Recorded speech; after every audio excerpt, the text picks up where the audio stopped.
What's up, everybody? Welcome to another episode of the High on Hoops NBA podcast. This is Nicholas Massioli, and joining me is my co-host, Steven Hendrickson. Steve, how's it going today? Going good, Nick. Just really excited to talk some hoops with you today. Yeah, for sure, as always. Never be enough excitement around the NBA, especially this time of the year. Things are starting to heat up a little bit. We're passing over that mid-season mark. We got a couple weeks till the trade deadline. We had a little bit of a trade yesterday that we could get into a little bit later. We got, the All-Star break coming up. People are trying to pad their All-Star campaigns. But before we get into today's topics, I wanted to do a little bit of a follow-up on last week's episode. So we had some pretty high praise for the Brooklyn Nets, and we were hoping one specific man could stay healthy.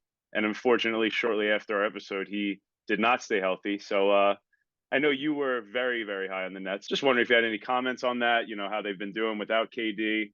So let me hear your thoughts on that.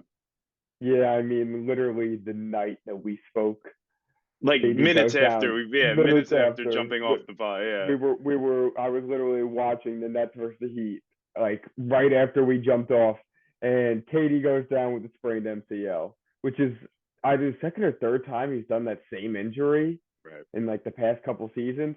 Obviously, it's not like a major issue. It's not a major concern. It's not a long-term thing. It's just weird how he's gone down with the same injury three times in the span of 2 years, coming Right. off of that Achilles injury. But honestly, I've been encouraged a little bit over the past couple of games from what I've seen from the Nets without Kevin Durant. Like Kyrie Irving, I'm a little scared to see what would happen with him with no KD in the lineup. Like he would try to go superhero mode, just like he tried to do in Boston back in the day. But honestly, I've been impressed with the way they've responded. Ben Simmons has been okay. He hasn't been scoring the ball as much as I would like to see him do, but he has been facilitating well and putting up his defensive marks like he always does. And then I've seen a little bit of a step up from Kyrie in the past two games. Like the first two games without KD, he wasn't doing too great. Like he put in 22 and then 27. And since then, I think he just had a 39-point game against the Warriors the other night and that Yeah. comeback win. That win kind of solidified me with being okay with it.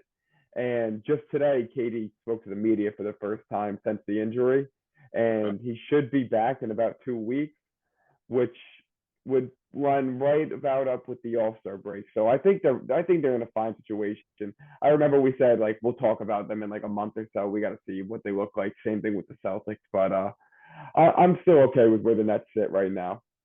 Yeah, I'm totally on the same page with you there. I think that Warriors game was definitely like a little bit of a defining moment in this run without them. That was, like you said, big comeback win. Kyrie really put the team on his back. I mean, like you said, Ben, he's been playing okay. I mean, honestly, there was a little bit more hope a few weeks ago. We were hoping that he was seeming to get more comfortable. He's stagnated a little bit, but you can't ask for everything. I mean, you'd hope when KD went down that he'd pick up a little bit of the scoring slack. I mean, it's Ben Simmons though. It's a little bit hopeful to ask for that. Mm-hmm. But yeah, like you said, I mean, 2 weeks from now, KD should be back. Get a little extra rest with that All-Star break. Maybe he'll play in the All-Star game. We'll see. I mean, I wouldn't blame him for passing up on that.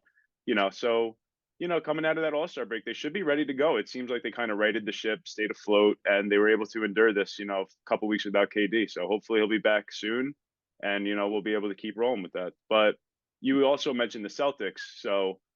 I think they've started to separate from the pack a little bit. Definitely. It was a Mm-hmm. little closer. I think they're up like 2 games maybe last time we spoke. But now they're starting to get like four games up on like the second seed, 5, 6 games up on the rest of the pack. So they're definitely hitting that stride where they might be they might be moving on to that separation, might run away with that one seed. But I mean, one team that might have something to say about that is the Orlando Magic. I mean, you got anything to say about this? 3-1 against the Celtics this season. I mean, have any real implications, or is it just a little fun story? What do you think about that? Uh, you know, I love the Magic as much as the next guy, but there's no real implications here. I feel it's probably just the Celtics. Like it's probably just like a small little matchup issue where they don't really see something with like they don't see something right with the Magic, and they probably like play down to their competition level a little bit with the Magic. I mean, it's hard to get up for 82 games a year. Right. like especially as the 1 seed coming off that finals appearance. Like I'm sure the Magic is just someone they don't want to get up for. And the Celtics, on the other hand, are a team that the Magic definitely gets up for. Like Paolo Banchero, Right. he's definitely looking to do a little something against Jason Tatum every time they play, both being Duke guys, both being young up and coming wings in the league. Not that Tatum's up and coming anymore. Tatum's clearly He's arrived. still going up though. I mean, he's getting better every year, but Yeah, still, yeah, I'm pretty he's sure there. I'm pretty sure Tatum's like perpetually 19 years old. Every single time you go on Twitter, he's 19 still. So he's still young. He's still And then young. Paolo's basically 19. I mean, And I think Paulo 19 is or 20, yeah, but he's actually 19. I mean, what he's doing is incredible. But yeah, I agree. I don't think this is anything real. It's not something to really be worried about as a Celtics fan. I mean, you're going to lose some games, like you said. There's 82 games in the year. You can't win them all. You can't get up for them all. They're without Smart and Rob Will. Like it's fine. It's not like it's a pressing matter or anything. But I'm definitely going to take this opportunity before we move on to today's topic to talk about the Magic because I think we both love what we've seen from the Magic this year. They're weirdly like not that bad. They definitely aren't good, but they've definitely been one of the most competitive, like bad young teams. And I mean, enough can't be said about Paolo, but Franz is just, I really love what I see from Franz. Honestly, you'd think he'd have a few more assists per game. It's a little low, but the scoring is really there. He's really effective attacking the rim.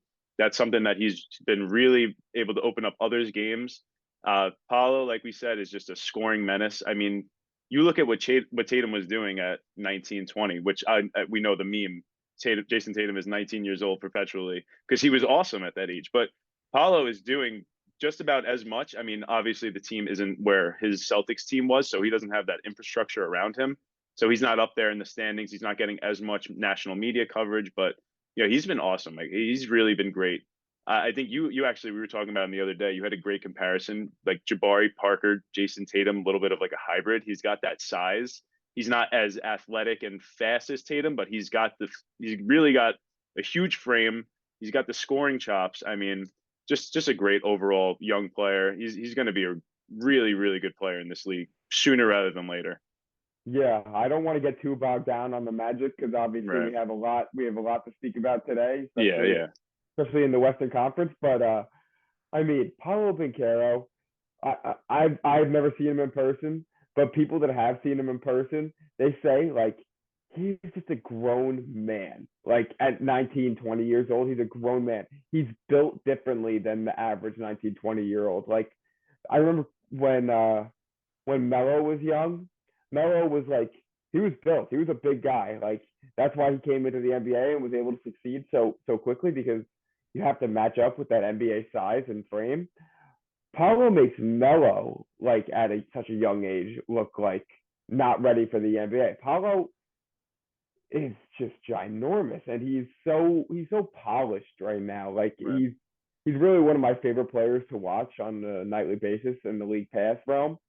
But as a whole, I mean, I love the Magic. Like we'll definitely speak about the Magic later on, but it's just cool to see a young team like that giving the Celtics of all teams such Right. issues. Like it goes to what we said last week about every single night in the NBA, you could find something to watch. Like you could find the Magic playing the Celtics and the Magic are giving them a run for their money. Like you don't that didn't happen 2 3 years ago. Like even the 8 seed Magic, they used to get run out the gym by the Raptors with DeRozan and Lowry. Like it's a completely different NBA we're living in right now, and I love it. Yeah, same. There's nonstop entertainment every night. And shout out to Jonathan Isaac. I just got to say, he's looked good. He's looked good in limited minutes. Like really, he's been off for a long time. It's great to see him back. 3 years. I mean, it's a crazy story. I mean, but it's great to see him back, and he's got a great beard now too. So he can't complain. Maybe he needed that time off to grow the beard. But Yeah, yeah. Anyway, so from one number one seed to another, from the Celtics to over in Denver, Colorado, because today's topic is going to be the top Western Conference contenders in our opinion. So I'm just going to get right into it. I think it's without debate. I don't think you would argue it. I don't think anyone would really argue it, unless you're like a diehard Memphis fan. But I mean, you got to have Nuggets as the number one team in the Western Conference. Me personally, it's really not too close. They're definitely the favorite, and the Grizzlies are right there, like I said. But it really, for me, it comes down to that playoff experience. The Nuggets have been there; they've been through the trials and tribulations of the playoffs, and Jokic has shown time in and time out that like when you get to the playoffs with him, he's not one of those guys that's going to fade in the limelight. Like he really steps up to another level. I mean, in recent years, it's been a little bit less on the assist end, but at the same time, last year, I mean, he had nobody really behind him.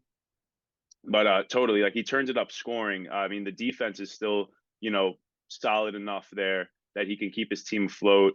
I mean, I really just love what I've been seeing from the Nuggets, and I'm definitely excited to see what they have going in the playoffs. But you got anything to say about the Nuggets? Yeah, I mean, like when you're an NBA fan like us, like obviously not a lot of people are as involved with it as we are, but there's a few things that you can go to kind of see what you think the best team in the NBA is.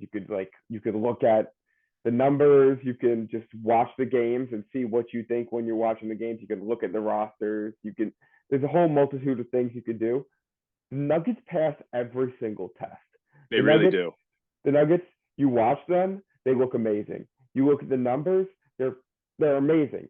You just like look at the names on the team. I mean, it's unreal. It's unreal. Like Nikola Jokic is a back-to-back MVP, and he's arguably better this season than he has been in his two MVP I years. think he is. I think he is I better. I mean, I, he I gets think better he every is, game. and like it only helps that the rest of his roster is so much healthier now than it has been over the past two seasons. And like he makes the game so much easier for everybody else on the Yeah, court, which is just like what makes them so fun to watch and what makes them so great. exactly. Like you just said before, his assist numbers are a little bit up compared to normal. Dude, he's averaging 9.9 assists per game. It's crazy. Number two, right? Right behind Holly. He's number Yeah. two, right behind Tyrese Halliburton. What center averages 9.9 assists a game? He's zero point 0.1 assists a game from averaging a triple double. Like Yeah. it's And absurd. And obviously, like, you'll look back on the Russell Westbrook, James Harden triple doubles. These aren't the same type of triple doubles. I was about to say the same exact thing because even last year when he's the sixth seed and they're like, you're really going to give him the MVP. Westbrook did this a few years ago. Yeah, Westbrook did that, but that was his finished, solid, complete team. Jokic did that with literally a skeleton of his roster last year. Yeah. And to that point, now you have Murray and Porter. They're back and they're playing great. And the numbers might be down a little bit for each of them. Murray's not hitting his 40 bombs every other week like he was. Porter's not really hitting it like shooting the lights out right now. But at the same time, they're operating more within their roles than they ever have before. And I think that they've really like it almost was like a good like I don't know, like MPJ always had a little bit of that like, he wanted more, he wanted to do more, he wanted to be able to do more. But I really don't feel like I've heard any negative press from that team at all. I think the winning really just is infectious.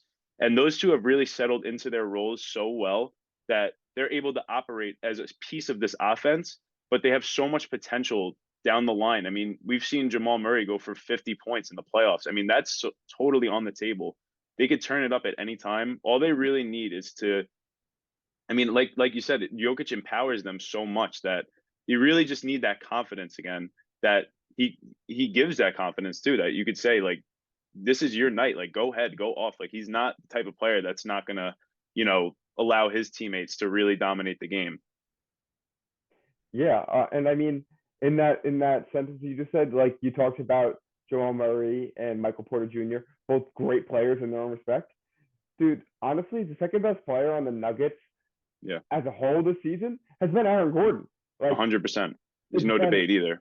it's been incredible what Aaron Gordon has done next to Jokic this year. He's putting up 17.7 rebounds, 3 assists a game. Those are all like, solid numbers.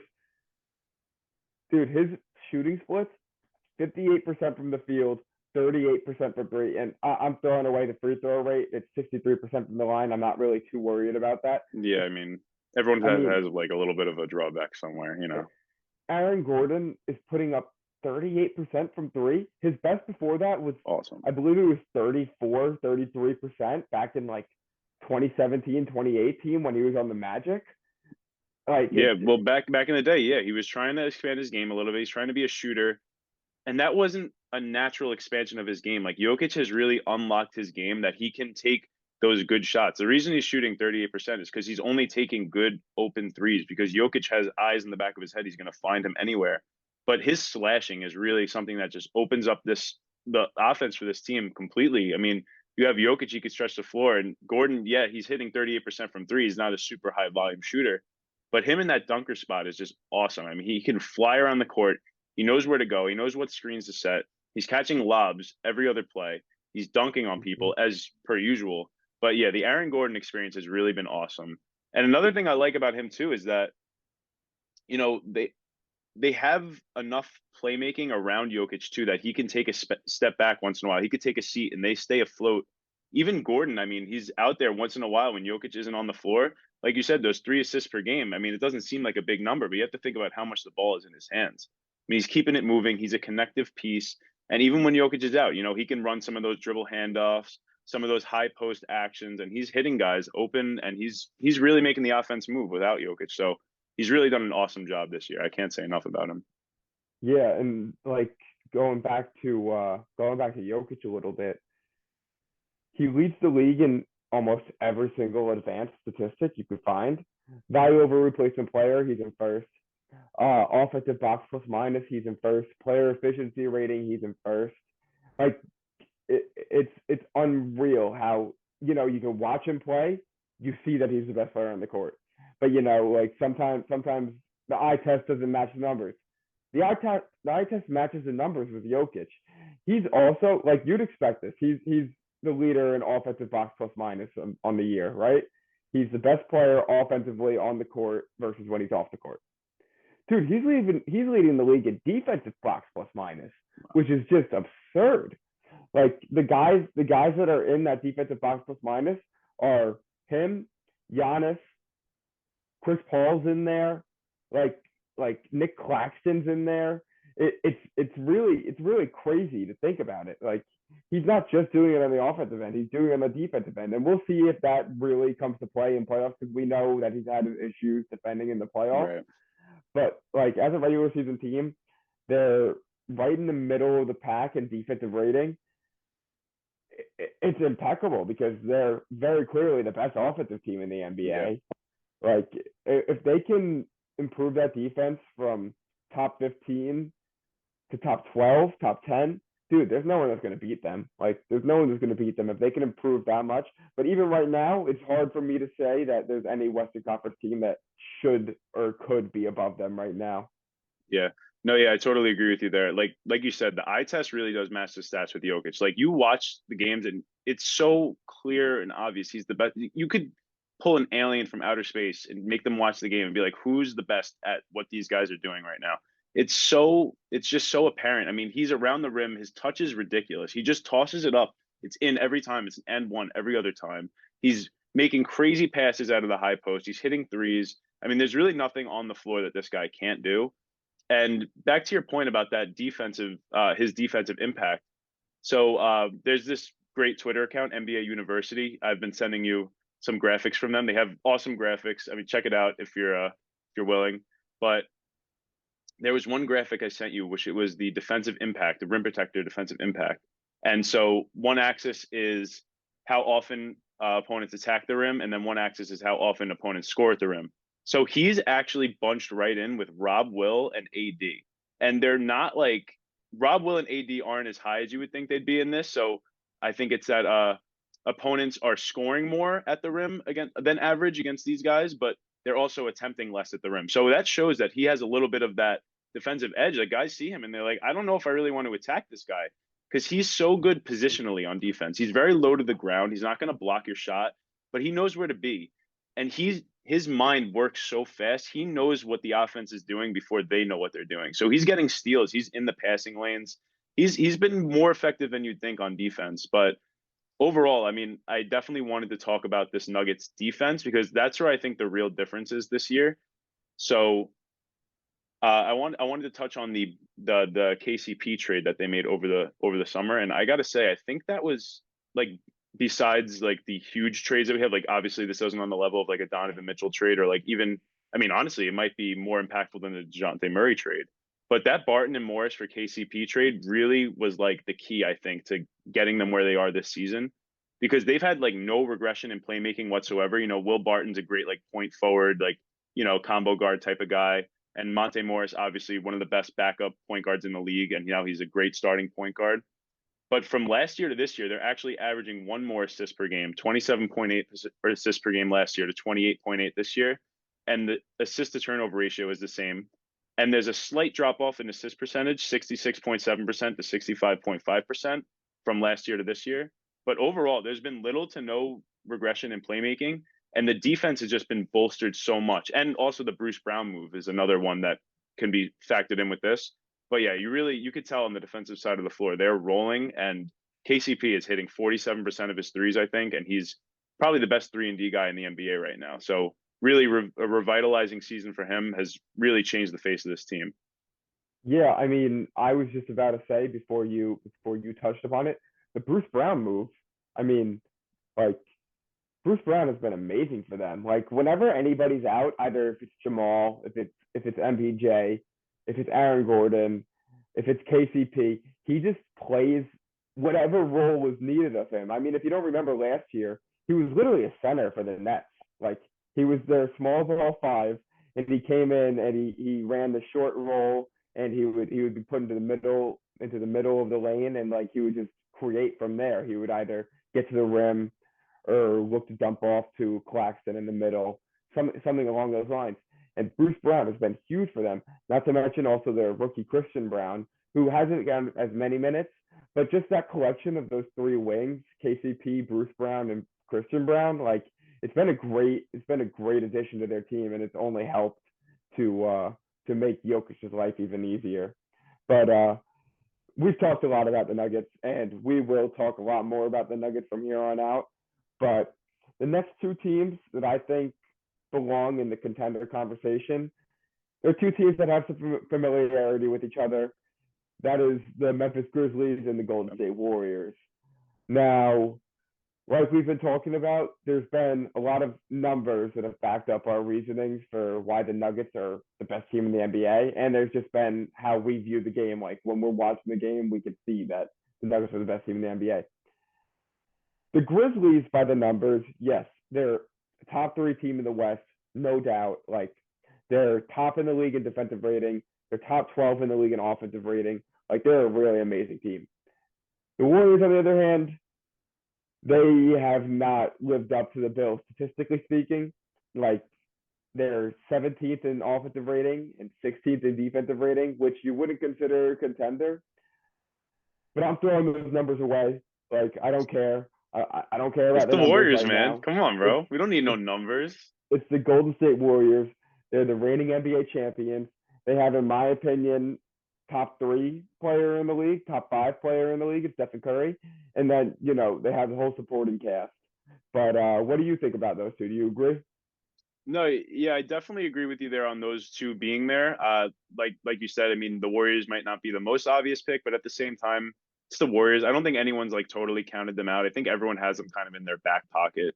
Maybe they're not being talked about as much right now because they're struggling, but midseason last year they really weren't rolling either. And I mean, the Celtics, as we know, were like 500, like at this point last year, and they were just starting to heat up now.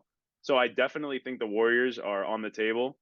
I mean, if they're matched up with any West team, I definitely like their odds. Like not necessarily to win, but like they can't be counted out of any conversation against any team really in the West. I mean, as long as you have Steph Curry, I mean Klay Thompson, he may not be the same exact player.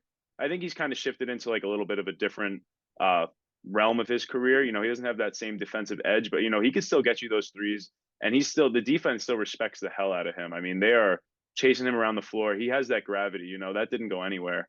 But yeah, like you said, the numbers don't necessarily back them up totally. I mean, one number I like that they have a 13-9 conference record, which is good. I mean, they're definitely winning against teams within their conference. They have above 500 there.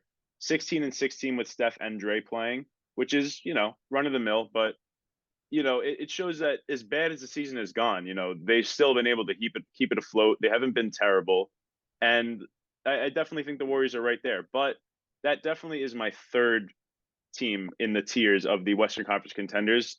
I definitely need to touch on the Grizzlies here. I think they're far and away the second best team. They're close to the Nuggets, like I said, but they lack that playoff experience. They were there last year, but at the same time, the Nuggets have proven time and time again. I mean, Western Conference Finals one year, and Jamal Murray has the playoff experience and the playoff resume. Jokic has always been amazing, but the Grizzlies are right there, man. And the number one thing I need to see with the Grizzlies, Jaren Jackson Jr. has been amazing, probably the defensive player of the year. But 26 minutes per game is great for the regular season, save the guy. But playoff time comes around. Like I need to see that go up 10 minutes. I need to see 36 minutes a game from Jaren Jackson Jr. Their net rating is plus zero point 0.9 when he's out, plus 5.4 when he's playing. So that's a 5 point. I mean, that's a 4.3, excuse me, 4.3 differential right there. So he's a huge factor in what they're doing, not only on offense, but also I'm not only on defense, because obviously he's a huge defensive impact, but also on offense. He's a really great piece for them. He could hit shots, he could dunk on people. I mean, he's great rolling to the basket. So they really need more Jaren Jackson Jr. I think we just need him in more doses, but other than that, there's really not much else that I could say they need to change. Yeah, just to touch on the Grizzlies a little bit. I mean, Jaren Jackson Jr., in my opinion, he probably is the defensive player of the year at the moment. Like, he's missed a little bit of time. He missed early in the season, and he only plays about 26 minutes a game, which is completely wild. Yeah. But I was looking at block percentage earlier today because we were talking about like a few of the guys at center that like are defensive menaces, and I came across the block percentage for Jaren Jackson Jr. Dude, his block percentage is 11.1%. To put that into perspective, Miles Turner is at 7.2%. Walker Kessler, one of our other fan favorites down in Utah, is 7.9%. And Nick Claxton, who's having an unreal year, is at 8.2%. He's at 11.1% block percentage. Like that is just Crazy. unreal, Crazy. unreal. It's And then insane.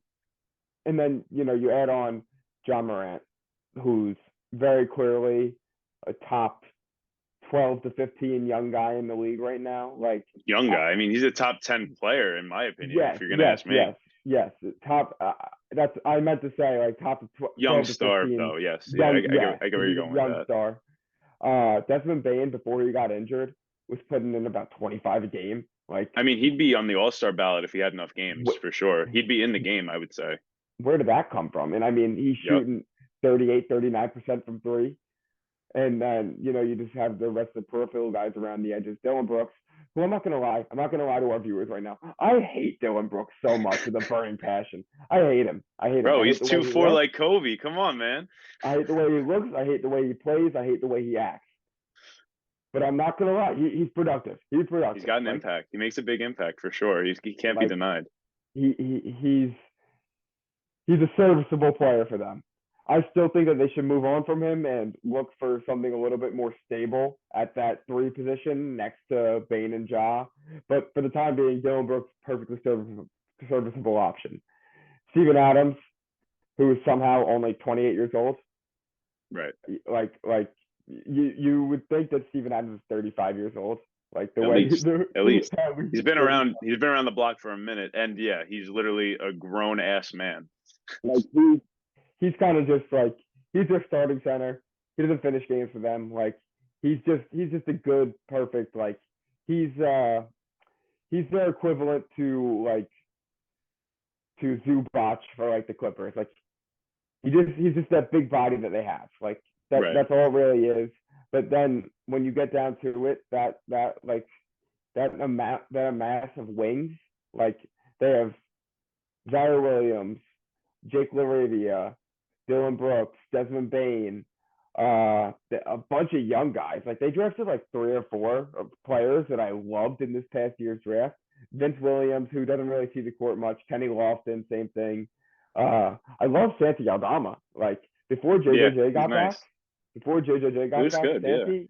Santi was playing very good. Like shoots the ball. He's not a negative on the defensive end. He's not a positive. Like He just He gives him a he's different look though. He gives him that shooter, that floor spacer. yeah Like I said, Jaren's hitting the threes, but he's not necessarily your shooter. But yeah, totally. I mean, and going back to what you said about Bane, that's I know I said that they haven't really proven it in the playoffs yet, but he's definitely one guy that was able to step up in the playoffs. I think that 25 a game, yes, it's out of nowhere, but it's also an extension of that Timberwolves series. I mean, he was awesome. yeah. I think he's the reason that they were able to pull it out. I mean, it was looking dismal at points in that series. But And I it's mean, so yeah, like I said, I'm very happy about their team.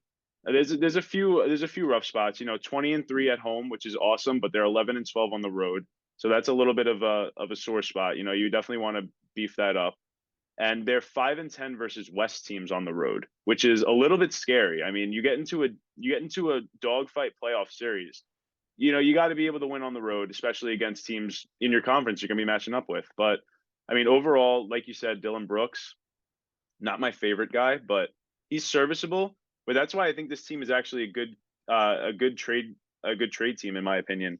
They have Danny Green just chilling on the bench. It's a good little contract right there, and they got picks. I mean, they have no shortage of picks. So, this could be a Jay Crowder team. They're willing to cough up picks, maybe Bogdanovich. I mean, if we're gonna get crazy, maybe OG. But trade deadline's coming up. I'm sure those talks will heat up. But yeah, anything else on the Grizzlies?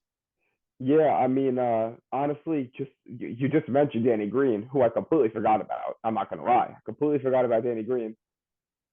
We spoke about this last week.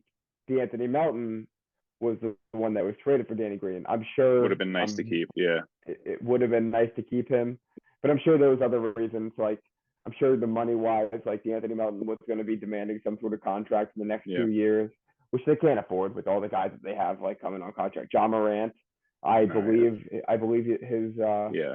his extension is going to kick in next year, or it might have You even can't kicked pay in this year. everybody. You You can't can't pay pay everybody. everyone. Yeah, Desmond Bain is definitely. going to have to get paid. JJJ Danny already Green's got paid. he's essentially a human trade exception. Like, I mean, once in a while you got to make that kind of move. I mean, but you got to make that move once in a while. Like, you got to exactly like you said, you can't pay everyone. You got to think ahead a little bit. But now they have that sitting in their back pocket, and that's a contract they could definitely turn into a good rotation player, maybe even a starter. Like I said, if they want to cough up the picks for it. But yeah, they're in a great spot. Yeah, definitely. And I mean, there's just I have just one little hang up on the Grizzlies.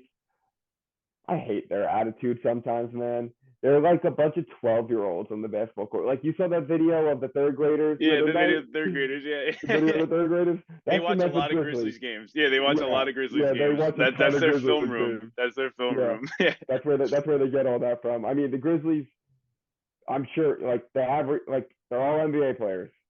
They're having a great season, but you need to prove it to me first in the playoffs. And you need to they prove it. prove You need to prove it to Shannon Sharp too. I mean, yeah, you you definitely don't need to want to be prove it to beefing with Shannon Shannon, Sharp. bro. You don't want to be beefing I with mean, Shannon. we couldn't possibly talk about the Grizzlies without mentioning that Yeah, situation no, I know. the other night. Oh my gosh, LeBron that and was the Grizzlies got a little bit of a dynamic for sure. He's yeah. not a big fan.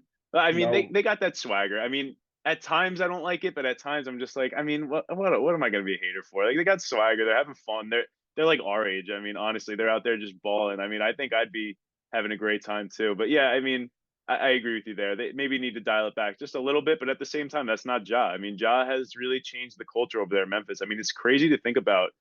5, 6 years ago, this is the grit and grind. I mean, they were on the tail exactly. end of the grit and grind Grizzlies, but I mean, Marcus Gasol is like the face of this team. I mean, how much more opposite could you get from Marcus Gasol to John Marcus Morant? Gasol to John Morant. He's totally changed the culture. I mean, so I really got to give it. I love what I see. I mean, like you said too. Every time I watch them, I mean, they're great. They're great without Ja, but I mean, they definitely need him there though. But like you said, back to backs, he doesn't really play many, so they're keeping him fresh for the playoffs. But yeah, so our top two definitely Nuggets and Grizzlies. We both agree on that, 1 and 2. And then we both have the Warriors third, which it's quite interesting. I mean, I kind of already said my piece on the Warriors. I don't really have too much more to add, but you got anything else going with the Warriors? Um, all I really have to say about the Warriors is just relax. Like, just relax. Everybody relax about the Warriors. I know that they're sitting in like a play-in spot right now.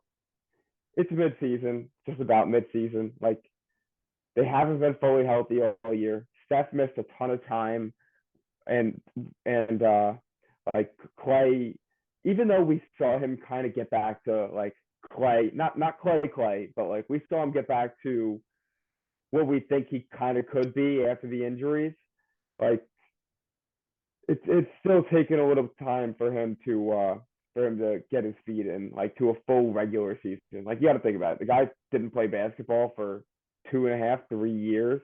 He came back for half a season, played in the playoffs, won a championship, and I'm sure he needed a little bit of rest. Like he was coming off an Achilles and an ACL tear. That's not easy. That's not an easy thing to do. And then you can't talk about the Warriors without mentioning Draymond. And I'm sure that the Draymond Jordan Poole fiasco to start the season with the punch, I'm sure that didn't help with team chemistry or anything like that. Jordan Poole had an awful start to the NBA season, like awful. Like he did not look good. He looked like a shell of like a Jordan Clarkson. Like he didn't look like Jordan Poole. But I've seen ever since the Steph injury, Jordan Poole had to step up, and he did. He stepped up, and now since Steph got back, they just played the Celtics the other night, and they were like, you know what? We're gonna make a point to the league tonight. That's what they said. We're gonna make a point to the league tonight. They started with their depth lineup. They had no Kayvon in there, and they should have beat the Celtics. Like they should have beat them. They collapsed down the stretch and then ended up losing in overtime. But when you can just like pick it up on a dime like that versus the best team in the NBA, I have no worries about them. I think that they're going to be perfectly fine. I'm just excited to see where they go from here. So like I said last week with a few other teams, talk to me in a month about the Warriors. I'm sure they'll be in a great position. But now is when it gets really interesting. Now is when it Yeah. gets really interesting. Now I think we should move on to my fourth team, which might come by surprise to some people. But my fourth team in the contender rankings in the Western Conference is the Los Angeles Clippers. Ooh, spicy. I like it. Yeah, yeah. I mean, the I don't Clippers. agree, but I like it. The Clippers, I think right now they're sitting in the eighth spot of the Western Conference standings. They're right in that play-in mix, but they haven't had Kawhi and Paul George all season. Like they've been in and out of the lineup. Everyone's been in and out of the lineup. John Wall's been in and out of the lineup. All of their peripheral guys and Marcus Morris, Nicholas Batum, even Zubac has been a little bit in and out. Like they have a lot of guys that have just been missing. But over the past, I'd say 2 weeks or so, we've kind of seen them hit their form a little bit more. Like Kawhi has been playing consistently, and he's been playing really good. Like Kawhi has been really good over this past 6, 7 game span. He's put up no less than 27 points in each of his games. Like his defense is not what it once was, but his defense has been good. Paul George, we know what we're getting from Paul George. We're getting 25 a game on good efficiency. His playmaking has been better than ever this year, which I love to see. And then, I mean, John Wall, Reggie Jackson, Terrence Mann, that's an okay backcourt. It it's not astounding by any means, but they have those three guys to rotate through who give them all different looks, which is something that's going to come very handy in the playoffs because you don't know who you're going to be facing. You could be facing the Dallas Mavericks, who are very, very Luka centric, or you could be playing the Denver Nuggets, who are Jokic centric. Like it's completely two different styles of games, even though they're kind of similar. Like I know a lot of people like to compare Luka and Jokic, but they play like completely different styles of the game. And I like to see the ability of the Clippers to kind of like bend and maneuver into whatever matchup they're in. Like they Yeah. They have that flexibility for sure. exactly. They have. I don't want to say that they're the most flexible team in the league, but they're definitely top three like most flexible teams in the league. They can kind of match up with anybody, and it's tough to match up with them because they're just a bunch of wings, man. Like they have Yeah. so many wings that are so good at what they do, like play great in their roles. Like And Marcus those are Morris, guys that are really good in the playoffs too. Those are guys you want in the playoffs. You need some yeah. wings. Like you need that lanky, you need that defensive edge, So it's definitely a team more built for the playoffs. I definitely would agree with you there. hmm And I know that you don't agree with me that the Clippers are the number 4 team in the West. So who's your number 4 team? Well, yeah, I don't agree with you there. Actually, before I get to my number four, I do have the Clippers like in my mix of honorable mentions, so I definitely will. I definitely have a little bit of a piece on them. So yeah, like you said, Kawhi's been playing in recent weeks, and they're looking good, like with everyone together. So this year they're 11-7 with both Kawhi and Paul George. Not like eye popping, not like breathtaking or anything, but you extrapolate that to this whole experiment, this whole Kawhi Paul George like experience 70-28, which awesome record. I mean, still less than 100 games, which is insane. I don't really understand how that happened. I don't think anybody, I mean, I do understand how it happened. It's Kawhi Leonard, and Paul George hasn't been the most healthy guy ever, but 70-28 is a great record, obviously. I mean, that's really, really impressive. Less than 100 games, of course, so that's the major question mark. Can you get them on the court together? But like you said, I mean, even these certain matchups, I mean, the Mavericks, the Nuggets could be tough matchups at times, but like they also have that intangible playoff history. Like they've played these teams. They've played a lot of these teams before in the playoffs. I mean, especially the Nuggets and the Mavericks, especially the Mavericks too. I mean, they Yeah. know Luca. I'm sure they wouldn't mind seeing Luca, honestly, because they have probably a defensive scheme for him ready. But like you said, I mean, it's definitely a really versatile team. Uh, in even without the Paul George and Kawhi, they're 15-9 with Kawhi this season. Net rating of positive 3.5 with Kawhi, negative 4.9 without him. Huge differential. So clearly, Kawhi is the engine that makes this team go.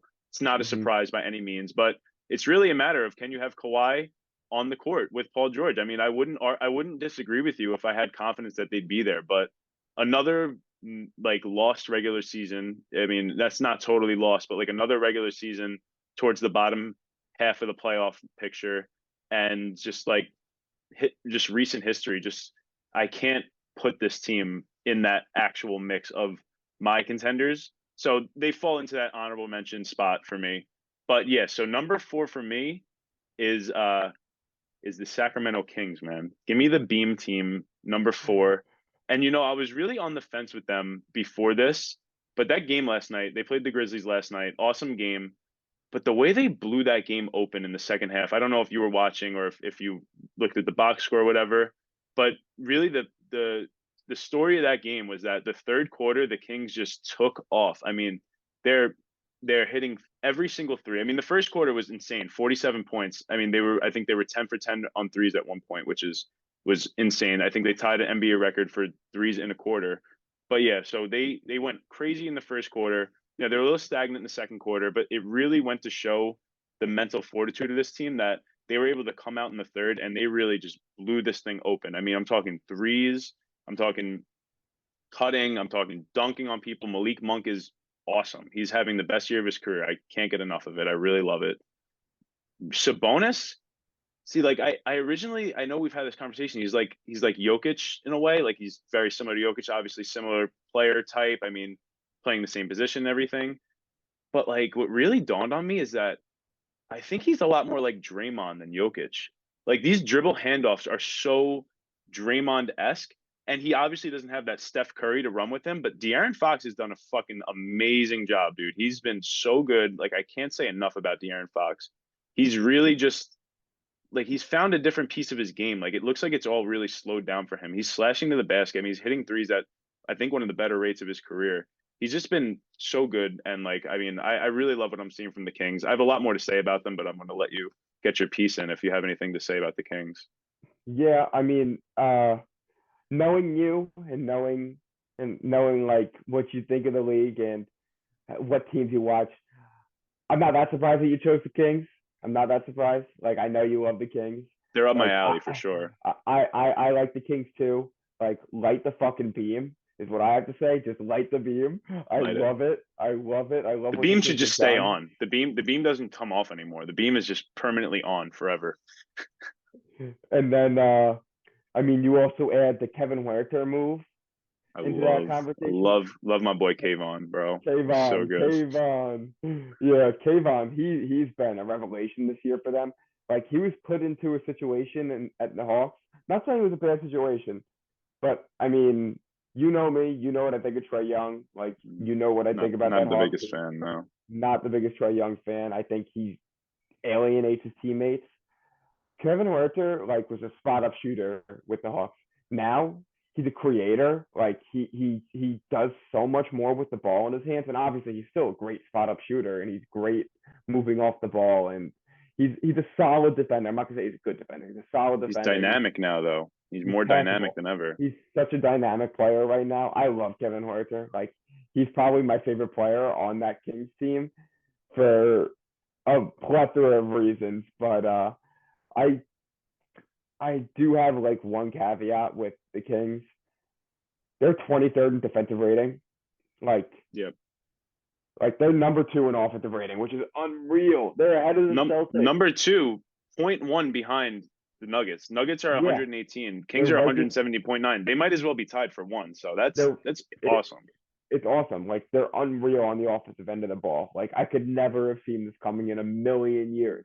Like Right. I thought they were gonna be a feisty play-in team. Dude, they're a 3 seed, like with the bullet. Like they're a 3 seed right now. And it's separating too. Like they're in that three spot. Like if they keep this up, they could definitely separate. They could lock that down. It's not even like a Yeah. just like funny, awesome story now. It's legit. It's getting serious.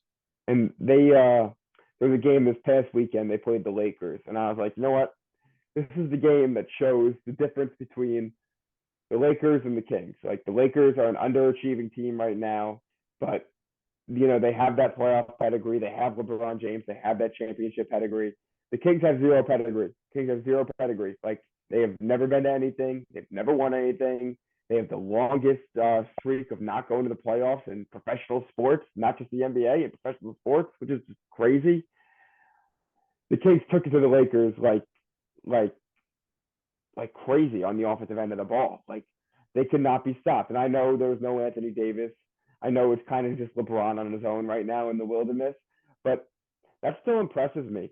And back to kind of a comparison between our number four teams, the only reason that I would choose the Kings, that I would choose the Clippers over the Kings at this point in time is, like I said before, Kings are 23rd in defensive rating, second in offensive rating.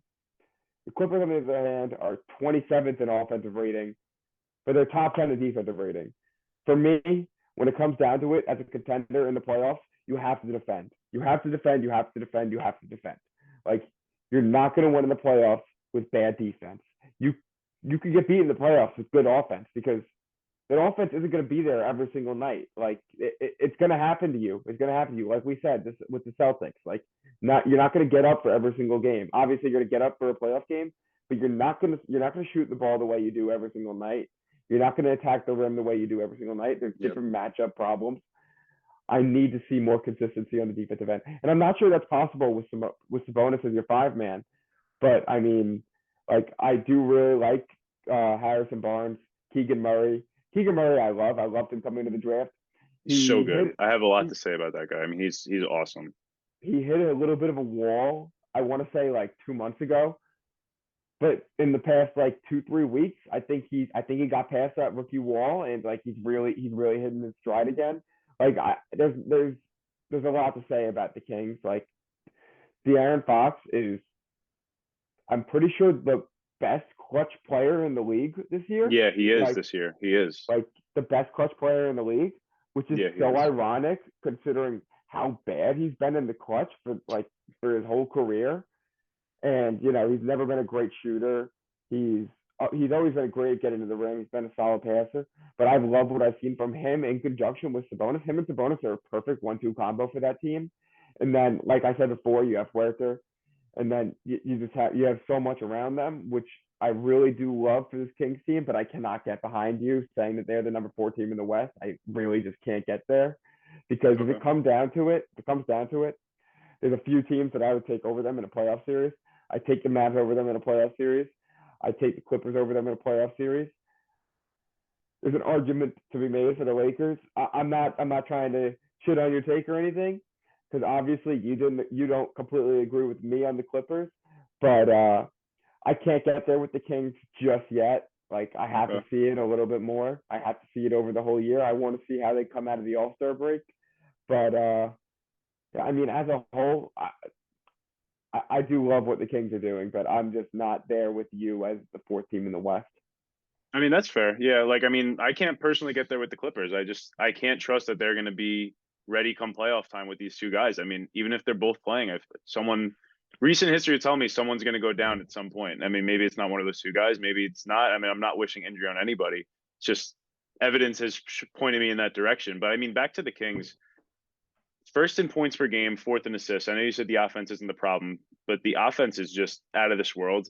They've been awesome. And the Halliburton trade, like in the moment, it seems so rash. It seems so just like, what are these guys doing? And I mean, you could still say that they might have lost the move, but I totally see what they were doing. I mean, it was almost like they really had to pick between what direction they wanted to go in. They didn't want to be a young team with a guy that's budding. I mean, I know they're doing great in Indiana, but like they're a few steps away. Or did they want to extrapolate this forward? Like they saw enough in Fox that they said, we can get this guy a real running mate. Like we think there's a lot there. And like I said, I think he's really turned a corner as a player. I think he should be an all-star this year. And I definitely think that they made the right decision in passing on Ivy, especially after the Halliburton trade. I mean, or with in conjunction with the Halliburton trade, you can't trade Halliburton and then just draft Jaden Ivey. I mean, they realized that in the backcourt they needed to clear up a little bit of a logjam. They picked the vet. They went with Fox, and I think it's paying off. Murray has been incredible, like we said. I mean, Keegan Murray is just him and Harrison Barnes as a conjunction, like as a forward combo. I really love. I mean, like you said, this is my type of team. I really love those like defensive minded. Not just saying that they're super defensive minded, but like they have the defensive chops. I mean, Harrison Barnes maybe not anymore, but he definitely used to be one of those great defensive forwards that could pop between the three and the four. Keegan Murray, I think he'll be great on defense. But at the same time, they have a lot of active hands. I know I mentioned the game last night from the Grizzlies game last night. Part of the reason that not only were they hitting a ton of threes, I think they had like 4 steals in a row at one point. Like they were literally just hands up. They're deflecting everything. Sabonis, similar to Jokic, like he can read that defense. He can get those steals. Fox is so quick. I mean, he pops out of nowhere. He had like 3 steals in that third quarter. But yeah, they have a lot of guys that, if they're willing to commit and lock in, I definitely could see them putting out more of an effort. I mean, like you said, 23rd in defensive rating, like maybe try to get up to within that top 20. I mean, it's definitely weary for me with the defensive lapses on this team. But I mean, they're very 3-point reliant. But if any era would work for a 3-point reliant team, it's this one. We've seen it with the Warriors, and they're Mm-hmm. not the Warriors by any means. That's the one team where it kind of like they're an Mm-hmm. exception to that rule. Like you can't be totally reliant on threes. So that's where I'm worried with this team is that the 3-point shooting is like it's definitely a huge part that like that's something that can dry up really quick.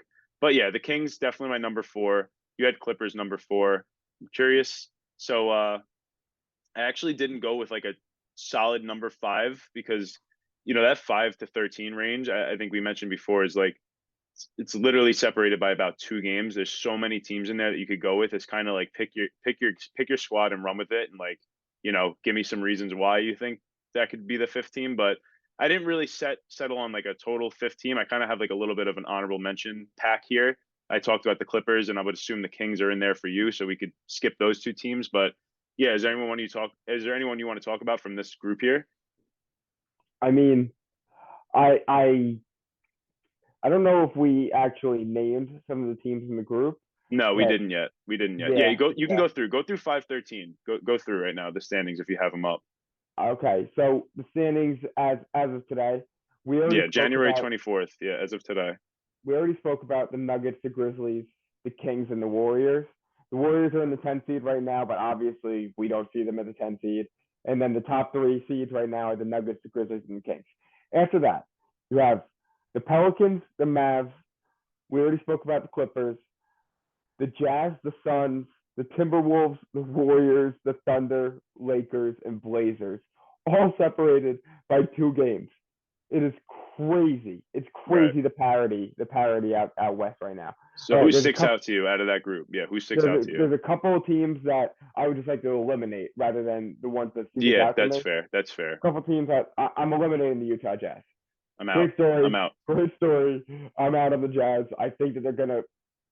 I I would have expected them to blow it up already. They haven't, which makes no They're sense just to me. hovering, man. Yeah, I They're mean just they're caught in hovering. the middle, but they're loving Laurie. The finisher out there is killing Oh it. my God, Yeah, Rory. but Like I'm we out will though. we'll I'm we'll totally talk out about though. Rory another time. Yeah, Yeah, I'm no, out I'm on out them. on the Yeah, Jazz they're not doing it this year. and I'm out on the Thunder. We Yep. we, we have also spoke about the Thunder a lot. They're kind of like Fun story. they're our Magic West. Right. Like Yeah. Yeah. they're That's a my good one. I like that. Yeah. I like that. they're my favorite. They're one of my favorite league pass teams to turn on every single night. But And that's I'm not a hot eliminating take them from anymore. that. That's not a hot take anymore. I mean, Shea No, has really dude. he's campaigning for some national TV spots. But all right, yeah, enough on the Thunder. They're out. They're out. Who else we got? All right, so the teams that I want, the one team that really sticks out to me here, it's got to be the Pelicans.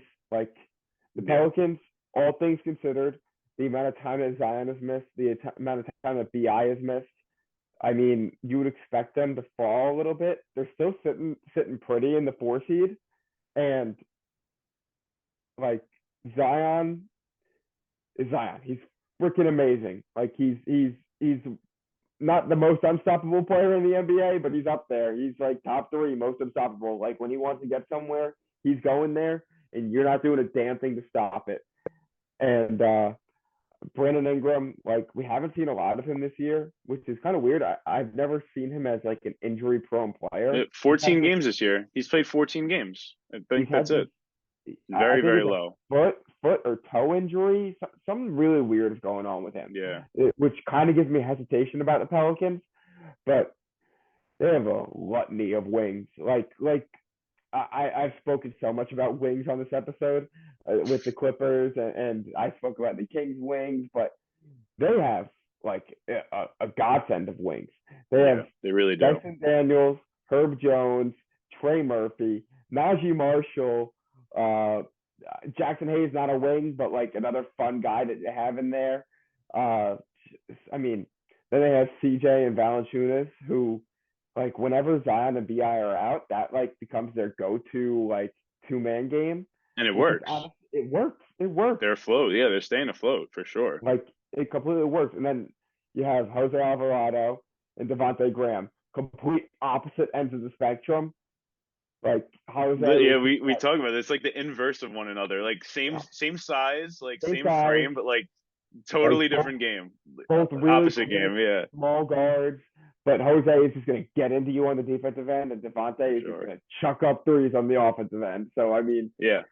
they have a lot going for them. I just need to see them get healthy. That's the only reason that I can't put them in my top 4 right now. Like if it weren't for the lack of health between Zion and Bi, they would 100% be my number 4 team without a doubt. Yeah, Like I agree. Yeah, health is the variable for me. Like I said before, 14 games for Ingram, 29 for Zion. I mean, it's a little bit more than honestly. You're happy Zion at least has been in there for more than half the games at this point. But yeah, yeah, health is really the number one thing that's the variable with them. A lot like the Clippers actually too, because they have that foundation. They have those wings. They have they have actually very strong guard play. I really like CJ. But yeah, they really just need Zion and Brandon Ingram to be in there. And we haven't seen playoff Zion yet, but I don't really have any worries about his game translating. I think he's going to do fine in the playoffs. But I think this is definitely another trade team, in my opinion. They have the yeah, assets. I would like to see another like strong guard with this team. Like I don't know if they necessarily need a point guard, but like I mean like he's not on the table. Like imagine a guy like a Ricky Rubio for this team. Like I think it would just be nice to have someone to really set the table. CJ's definitely more of a combo guard and know he's confident in his ability to be that point guard. But you can never hurt to have like a kind of a guy that's really pass first with the playmaking on the mind. I mean, CJ does like to get his threes, everything. So I think one guy like that could definitely be a solid trade, but I don't even think they have to swing for the fences here. They have a lot of picks. I think they can keep them in the chest, man. Wait for the offseason, but they got a good hmm thing going this year. I really like what I'm seeing. yeah. If I'm the Pels, I'm definitely holding on to this team for right now. Like I'm not looking to make any drastic moves during this season because you still just don't know what you're getting from Zion and Bi like towards the playoffs. So you don't want to go all in on one move and then just have it blow up in your face because Zion's not healthy or Bi is not healthy. I it's so funny like when you mentioned them as a trade team, like absolutely yes, like they're 100% going to be a trade team soon. They have a stock full of assets of picks and young players. Like I just don't see who they're really going to get. Like I just don't see any available options. Like you said, Ricky Rubio not on the market. Like he just came back for the Cavs and the Cavs love him. Like the Cavs absolutely He's a love great him. piece. Yeah, he's a They great piece. traded him for Karis LeVert just right after his ACL injury last year. And then they said in the offseason, Ricky, you want to come back? We need this guy back. Yeah. Ricky was like, yeah, I'm A little coming under the back. table. Something's going on there, yeah. But I mean, I'm Exactly. not going to complain. Yeah, I like to see him. No, yeah. So I definitely say the Pelicans out of this like little honorable mention squad that we both kind of came up with here. I would say the Pelicans stick out a little bit more than the others to me, just because of that. I mean, they look so awesome early in the season with Zion, and like recency bias. We haven't seen Zion with him. I'm sure he's going to come back. I'm sure they're going to go on a tear, and we're going to be like, what the hell were we thinking? Why do we not have this team here? But as of now, they're firmly in that top of the honorable mention pack for me personally. I mean, I don't know. For me, I like them a little bit over the Clippers. I would imagine you kind of like them over the Kings too. So I think Hmm. that's fair. So my next team, I'm just gonna go out and say it. I'm also eliminating the Suns and the Blazers. Sorry to Hmm. Blazers fans. Sorry to Suns fans. I know I was saying to you before we started recording, I was like, I wouldn't even blame someone if they had the Blazers in here. You know what I mean? Just because it's all so close. I mean, you have a guy like Dame. Same thing with the Suns. I mean, it's all so close. You have a guy like D Book, like maybe not going the best this season, but like they have the teams there. They have guys around them. The Blazers have made a lot of improvements. I like Grant. I love Simons, but I'm eliminating both of those teams. Sorry to those fan bases. But we're gonna move on here. So I'm gonna go with my next honorable mention team, and I got the Lakers because it's LeBron and AD, man. I mean, if they're healthy, I'm not counting them out. And LeBron has low key been back to his like. It's weird. He doesn't get the media coverage he used to. There's so many good players now, but like LeBron is low key back to like, just in case you didn't want to include me in that best player in the world conversation, like he's getting right back up in there. I mean, he's top five, top seven at least. I mean, he's been killing it. He's been keeping them afloat, and they just made a little trade. So, what do you got to say about the Lakers, Steve? Yeah, I 100% agree with you. Like the Lakers are probably my next team as well, like honorable mention wise. And that Rui move, like for the people that don't know yet, like they just made the Lakers today made a trade. Rui Yesterday. Hachimura, or yesterday, sorry. Yeah, yeah, yesterday. Yeah. Kendrick Nunn and like two second round picks for Rui Hachimura. Kendrick Nunn, 3 second rounders. One of them weird protections on it. It's like Yeah, more. It's like two and a half. exactly. It's a bunch of nothing for Rui Hachimura, basically. It's a bunch of nothing like for It's a good them. trade. I mean, honestly, Kendrick Nunn ain't none. You see what I did there? I mean, Kendrick Nunn is good. Like he's definitely been like I mean he's been like waiting in the like everyone's just like, oh, wait till Kendrick Nunn gets back. So I mean he definitely he's had a little bit going for him, but I like Yeah, Rui a lot. he's just so inconsequential for that team, especially with Yeah. Schroeder and Beverly and Austin Reeves. Like Yeah, now he is especially. Yeah, they last year was a don't. little more like he could maybe make an impact. This year I think Yeah, he was done they don't there. Yeah. have room for another 6'2" 3-point Yeah. shooter No shot. No way. who doesn't play games. Like he never plays. Or Like defense. or defense. He doesn't play defense Yeah. and he doesn't play games. So Why would uh, you have him there? Yeah, you need that roster spot, exactly. man. I do like Rui. It's going to be interesting to see. Like I know we spoke about it offline one earlier. I think he's shooting about like 33% from three. I would like to see that get up to like 35, 36%. And if But he could do that, if anyone can be turned into a like if anyone you could play with that could turn you into a 3 point shooter, it's LeBron. Like he's yeah. known for taking these guys that are, maybe they have a little bit more of a game. He could turn this guy into a little bit more of a specialist for sure. And I was just looking when I was looking at the defensive box plus minus earlier today. Right. You would never believe who's in the top 10 of I'm defensive like box plus scared what you're minus. about to say. Yeah, you got like something up your sleeve right now. You're like rubbing your hands. Oh What do my you got? god, dude!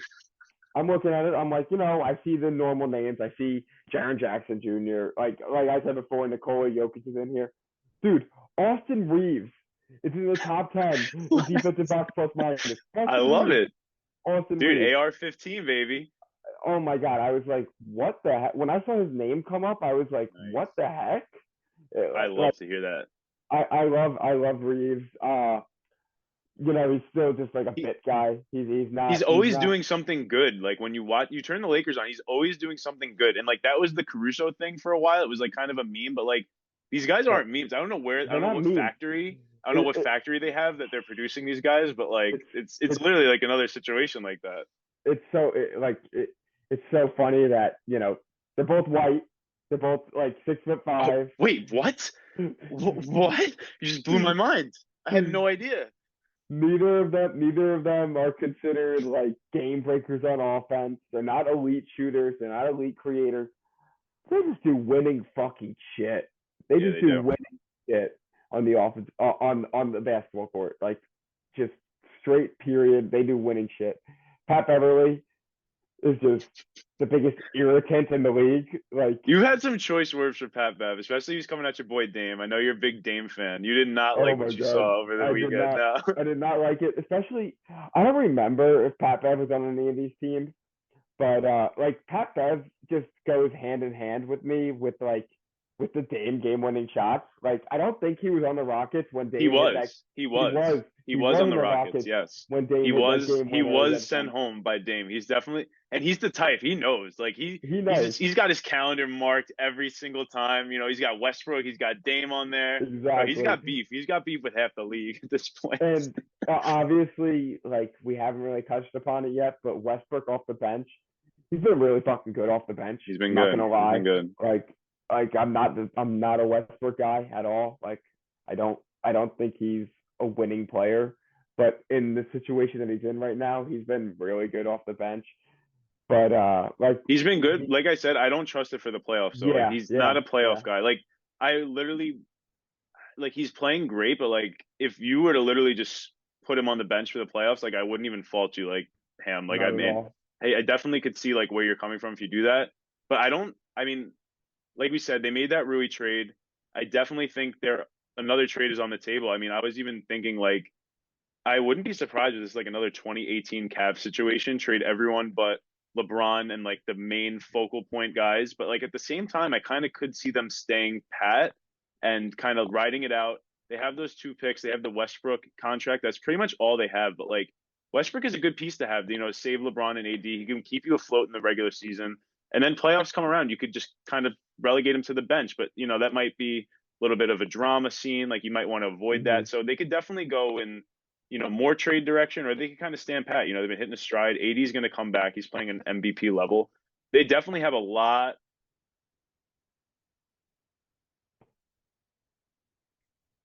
I think like he's really, really been just balling out. He had 31 and 14 the other night. I mean, he might have padded that up a little bit more.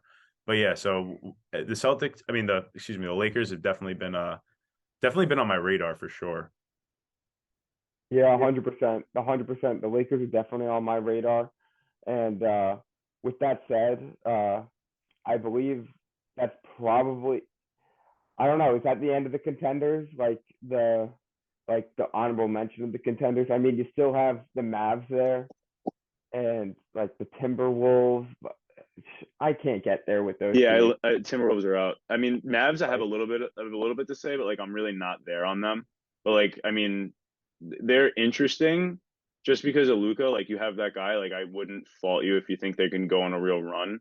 But yeah, the Mavs definitely have taken a step back from where I saw them like last year, even with the conference finals run, obviously. yeah, I don't see it with that team. Like I we talked about it a few days ago offline. Luca is all great. He's amazing. Top five player in the league, top 10, whatever you want to say. It's all team based, but I just can't get there with that team. Like they have such a bad roster construction around him, and I mean it's such a contrast to what the Denver Nuggets have done with Jokic. I know it's not as easy. Like Jokic was a second round number 46 overall pick. Like they weren't expecting him to be their savior. They weren't at the top of the draft like the Mavs were. Like it's a completely different situation, but it just shows how much differently like the franchises have built their teams, and it's shown in the results. Like that's really all I can say about that. Yeah, I mean, when it comes to the Mavs, like I said, I mean, Luca is great as ever. I mean, obviously better than ever, but it really comes down to the second and third player. I mean, Brunson was so good for them in the playoffs. He really, I mean, I think without him, I don't think they even maybe make it out of the first round, They especially don't. because Luca wasn't there. I mean, obviously, but I mean, say you have Luca there, but like even if I don't know, but it really was a huge loss for them not having Brunson, not retaining him. But I mean, Wood has been at least like intriguing as a number two player. So I have some stats. So he's 18, 8 and 2 on 54, 39, 74 on the season, 29 minutes a game. Since the new year, I think Jason Kidd has, I guess, squashed whatever beef he has with this guy. He's playing 34 minutes a game. Definitely an uptick in numbers, like 21, 10 and 3. You know, he's getting a little bit more counting stats in a little bit every area. Efficiency is down a little bit, 51, 33, 84. So, I mean, slight uptick in production, slight drop off in efficiency. It's about a wash for me there. So, I would say if he can continue to trend in the right direction, he's a great offensive fit next to Luca, but it's the defense is the huge problem with him. And like, which is weird because like originally, like when he was first coming up, look at the Pistons and Bucks, like he was blocking shots. He was looked at as a little bit of like a defensive presence, but their defensive rating without Wood is 110.7, and with Wood it's 116.6. So that's a negative 5.9 differential. So they're allowing a lot more points per 100 possessions with Wood on the floor. So if he's going to be like that running mate for Luca, he really has to do a better job at making up for Luca's defensive lapses. Because that's the thing, like you said, like this team around Luca, like none of these guys make up for anything that he's not good at. And they're not even like dead eye shooters that he could like at least rely on to like keep the offense afloat. So they've loaded this team up with a bunch of guys like Spencer Dinwiddie's a cool player and all, but like he's your third best player on a Luca team. Like that's horrible, man. Like they have no, like you said, like they're honestly, you don't even have them in your honorable mention, or you barely do. I have them Yeah. in there simply because of Luca, but I mean, I really can't get there with them. I would be pretty shocked if they were able to make another deep run. But if they are, it's going to be because Wood stepped it up to another level and started playing like a savage on defense. But like he doesn't have that perimeter flexibility, and like he hasn't been it in the middle. So yeah, I'm not Yeah. there really on the Mavs either. Yeah, I gotta say I agree. Like I'm just fully not there on some of these teams, like the Mavs. We don't even have to talk about the T Wolves in this No, episode. yeah. Like they're not even worth our breath. Like Yeah. like So I mean, honestly, yeah, I totally agree. Like, and so we'll run it back through. So I mean, we were consensus on Nuggets at one as our top Western Conference contender. Two, we definitely had the Grizzlies. I don't think there was too much debate there.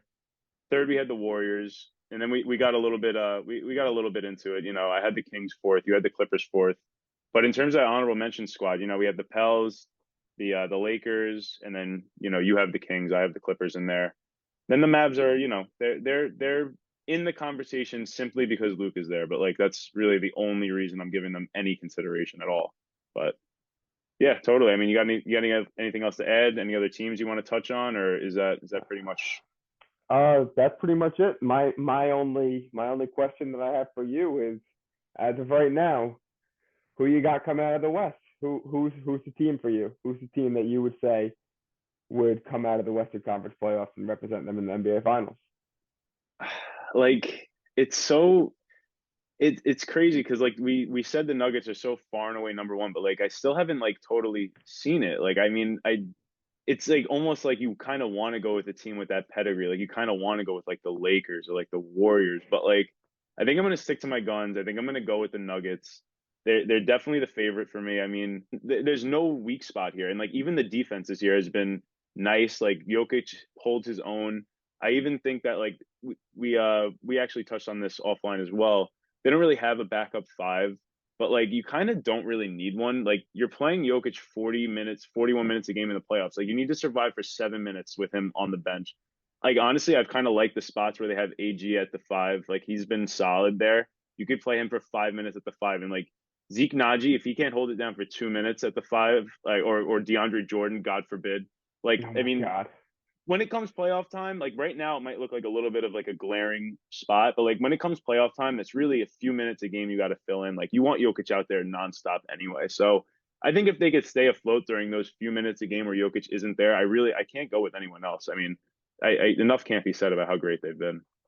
Um, I don't disagree with you on the whole. Like I don't disagree, but for me, like coming out of the West, I'm gonna go with what's the saying? With the devil you know rather than the devil you don't know. It's not that, but It's like that some, was something close enough. something like that. Something like Definitely that. not it, but it's close. Close enough. I'm going with the fucking Warriors. Like I don't I knew you were I going with the don't Warriors. care if it comes down to a Warriors Nuggets series. First off, I'll That's what be it so is with happy. the. That's what it is with the I'll Warriors. Yeah. be so happy to see like that Warriors team versus this Nuggets team. Like it'd just be so much fun, such a clash of styles and and everything. And we've seen it, But but not at full strength. Yeah, like we yeah, would be not awesome to see it. Yeah. exactly. And I mean, I just can't pick against the Warriors in that series. Like especially with what I saw. Did they played in the Western Conference Finals last year or the Western Conference semis? No, not No. last. I think they played in the first round last year. Yeah, they played in the first round Yeah, they last year. played in Three the first six, three round, six. Yeah, and they and what washed happened? them. They washed them. They The watched them. Warriors. Like Yeah, that was not a obviously there was no competition. Jamal and like MPJ. I don't even think he played. He might have been limited like to like a couple games, but Yeah, no, it was Jokic on an island, dude. It was he. they That's why last year it was like 36, 50, like 36, 13. He only had like 5 assists a game because he had no one to yeah, pass it because to. Yeah, they were making him score the ball rather than letting which he him, can, but which he can do, but he doesn't. It's not that he doesn't want to. It's that's just not how the offense works. It's it's just not not. how the That's not how offensive they works. win. That's not what makes them win. So I'm gonna go with the pedigree of the Warriors Okay. over anyone else right now. But I mean, there's arguments to be had for every single team. No, yeah. So we got Nuggets Warriors like Western Conference Finals, I guess you could put it that way. But I'm going Mm-hmm. with the Nuggets. I can't bet against them. I mean I appreciate your pick of the Warriors, nice legacy option, but like I can't get there with them right now. Like you said, I mean maybe wait and see, like see where they're at in a month. I'm sure I wouldn't be surprised if they peel off 10 in a row, like it's the Warriors. But Yeah. as of right now, I definitely got the Nuggets over the Warriors and over everyone else in the West. So yeah, I mean that pretty much wraps up what we wanted to talk about today. We got a lot of really good games on tonight. You know, we got I think you said Celtics Heat are playing tonight. We Mm-hmm. got a lot of good matchups. So definitely ready to watch some good basketball and touch base again, next episode. Yeah. Sounds good. Sounds good. I think Brandon Ingram might be returning for the Pelicans tonight, so I'll definitely try to tune into that, see how he looks. Other than that, I can't wait to get into the play-in posse next week. Yeah, it's great talking to you. Everyone, thanks for listening. Really appreciate it. And we'll catch you on the next episode, guys. This is the High on Hoops NBA podcast.